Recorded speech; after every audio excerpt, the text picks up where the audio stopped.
Magandang gabi po muli sa inyong lahat, sa aking mga subscriber. Maraming salamat po sa inyong suporta nung una kong video. Ngayon po, ang mechanics ng ating game ang makakapag-arrange na dapat katulad nung nasa loob ng box ay mananalo po ng 5,000 piso. Oh my God! Ito po ang tumanggap ng challenge ngayong gabi.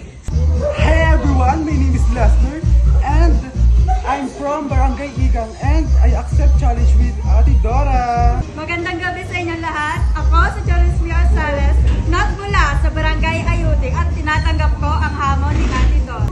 Hi, hello everyone! My name is RJ Reyes from the Municipality of Lucban, Barangay Culapi, and I accept the challenge of Ate Dora. Hi guys, I'm Lyron and I'm representing Barangay Palola. I'm accepting this challenge from Ate Dora. Hi mabuhay! I'm Maybelline Arlagaya from Barangay 7. I accept the challenge from Ate Dora. Ito po ang kauna-unahang kabataan challenge ng 1, 2, 3, go. Galingan nyo para meron na silang pangbaon! Kaya simulan na po natin. 1, 2, 3, go!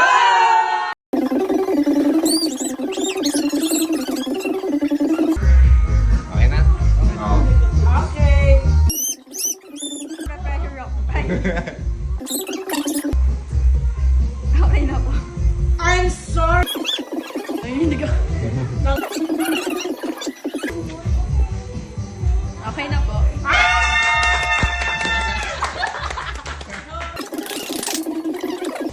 Nanginginig pa po yan.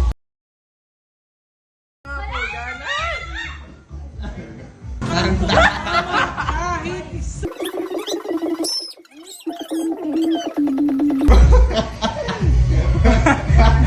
Okay na. Parang nakita mo. Akalain ninyo si RJ ang nanalo ng 5,000 piso. At sana po na-enjoy ninyo ngayon ang aking pag-game sa 1, 2, 3, go!